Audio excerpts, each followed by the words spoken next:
உங்களுக்கு ஜாப்பனீஸ் லாங்குவேஜ்ல தக்குத்தின் அண்ட் ஹான் தக்குத்தின் என்னன்னு தெரியுமா? சப்பானு அது தெரிஞ்ச நாங்க ஏன்டா உங்ககிட்ட படிக்க போறோம்? தெரியுமான்னு கேட்டது குத்தமாடா.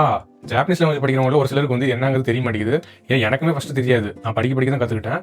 அதை வந்து தெரியாதவங்களுக்கு எக்ஸ்பிளைன் பண்ணுங்க சொன்னா கேட்டேன் தவிர வேற எந்த ஒரு ரீசன் கிடையாது. அதை பேஸ் பண்ணி அந்த வீடியோ இருக்க போகுது. அதெல்லாம் ஆல்ரெடி தெரிஞ்சவங்களும் இருக்கலாம். பட் நாங்க புதுசா படிக்கிறவங்க எங்களுக்கு எப்படி தெரியும்? எக்ஸ்பிளைன் பண்ணாதானே தெரியும். சரி, இதெல்லாம் என்ன ஆல்ரெடி படிச்சதை எழுதி வச்சிருக்கா?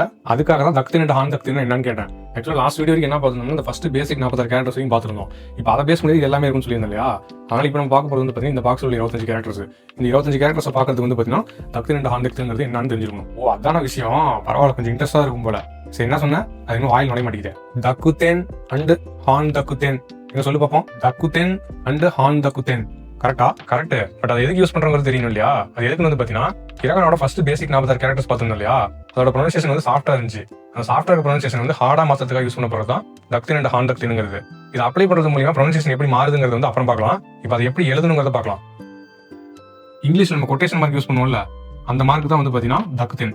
இது வந்து பாத்தீங்கன்னா இங்க ஆரம்பிச்சு இது வரைக்கும், அதாவது இந்த 4 லைனுக்குமே வந்து தக்குத்தின் அப்ளை பண்ணும்.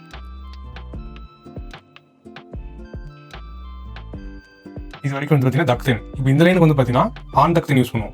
அது எப்படி இருக்கணும் பாத்தீங்கன்னா ஒரு சர்க்கிள், இந்த மாதிரி சர்க்கிள் போட்டு இது வந்து ஹான் தக்குத்தின். இப்போ இந்த தக்குத்தின் அண்ட் ஹான் தக்குத்தின் அப்ளை பண்றது மூலமா ப்ரொனன்சியேஷன் எப்படி சேஞ்ச் ஆகும் தெரிஞ்சுக்கணும் இல்லையா? ஃபார் எக்ஸாம்பிள் காலையில் எடுத்துக்கலாம். காலையில தக்குத்தின் அப்ளை பண்றதுக்கு முன்னாடி கா கி கு கே கோ அப்படின்னு இருந்தது. தக்குத்தின் அப்ளை பண்ணதுக்கு அப்புறம் வந்து பாத்தீங்கன்னா கா கி கு கே கோ அப்படின்னு மாறுது. சிம்பிளா புரிஞ்சுக்கணும்னா கேங்கிற சவுண்ட் ஜிக்கு மாறுது. தமிழ்ல சொன்னா ரெண்டுமே வந்து ஒரே மாதிரி இருக்குனால புரிஞ்சுக்கிறது கஷ்டமா இருக்குன்றனால இங்கிலீஷ்ல எக்ஸ்பிளைன் பண்றேன். அதே போல இந்த லைன் வந்து பாத்தீங்கன்னா எஸ்ங்கிறது ஜெட்டுக்கு மாத்திரத்துக்கு யூஸ் பண்றோம். அதாவது அப்ளை பண்றதுக்கு முன்னாடி வந்து பாத்தீங்கன்னா சா ஷி சு சே சோ, அதே அப்ளை பண்ணதுக்கு அப்புறம் ஜா ஜி ஜு ஜே ஜோ. இந்த லைன் வந்து பாத்தீங்கன்னா டீங்கிற சவுண்ட் வந்து டீக்கு மாத்திரத்துக்கு யூஸ் பண்றோம். அப்ளை பண்றதுக்கு முன்னாடி வந்து பாத்தீங்கன்னா தா சி சு தே தோ அப்படின்னு இருந்தது. அப்ளை பண்ணதுக்கு அப்புறம் டா ஜி ஜு தே தோ. அடுத்த லைன் வந்து பாத்தீங்கன்னா ஹெச்ங்கிற சவுண்ட் பீக்கு மாத்திரத்துக்கு யூஸ் பண்றோம். இதுல வந்து பாத்தீங்கன்னா அப்ளை பண்றதுக்கு முன்னாடி ஹா ஹி ஃபு ஹே ஹோ அப்படின்னு இருந்தது. அப்ளை பண்ணதுக்கு அப்புறம் வந்து பாத்தீங்கன்னா பா பி பு பே போ, ஹச்ல இருந்து பீக்கு மாறிடுச்சு. லாஸ்டா இது வந்து பாத்தீங்கன்னா ஹான் தக்குத்தின் அப்ளை பண்றோம். இது வந்து கொஞ்சம் டிஃபரன்ஸ். இது வந்து ஹச்ங்கிற சவுண்ட் வந்து பீக்கு மாத்திரத்துக்காக யூஸ் பண்றது. அப்ளை பண்றதுக்கு முன்னாடி வந்து பாத்தீங்கன்னா ஹா ஹி ஃபு ஹே ஹோ. அப்ளை பண்ணதுக்கு அப்புறம் வந்து பாத்தீங்கன்னா பா பி பு பே போ. அவ்வளவுதான். சிம்பிளா புரிஞ்சுக்கணும். இங்க கீழே இருக்கு பாத்தீங்களா?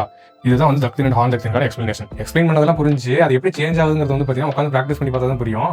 அப்புறம் இந்த இடத்துல என்னன்னு பாத்தீங்கன்னா ஜி ஜி எழுதிருக்கு, இங்க ஜூ ஜூன்னு எழுதிருக்கு. இது ரெண்டு ஒரே ப்ரொனன்சியேஷன், இது ரெண்டு ஒரே ப்ரொனன்சியேஷனா இருக்கு. ஆமா, நானே எக்ஸ்பிளைன் பண்றேன், நீயே கேட்ட. இது ரெண்டு ப்ரொனன்சியேஷன் ஒன்று, இது ரெண்டு ப்ரொனன்சியேஷன் ஒன்று தான். ஷேப் வைஸ் மாறலாமே தவிர ப்ரொனன்சியேஷன் சேம் தான். அதே போல மேலே இருந்துச்சு இல்லையா பேசிக் 46 கேரக்டர்ஸ்லயுமே வா வா இது ரெண்டு ப்ரொனன்சியேஷன் ஒன்று, ஓ ஓ இது ரெண்டு ப்ரொனன்சியேஷன் ஒன்று. ப்ரொனன்சியேஷன் ஒன்றா இருக்கலாம், பட் வந்து பாத்தீங்கன்னா ஷேப் வைஸ் வந்து டிஃப்ரெண்டா இருக்கும். அது வந்து கொஞ்சம் கன்ஃபியூஸ் பண்ணா பார்த்து மெமரைஸ் பண்றது பெட்டர்.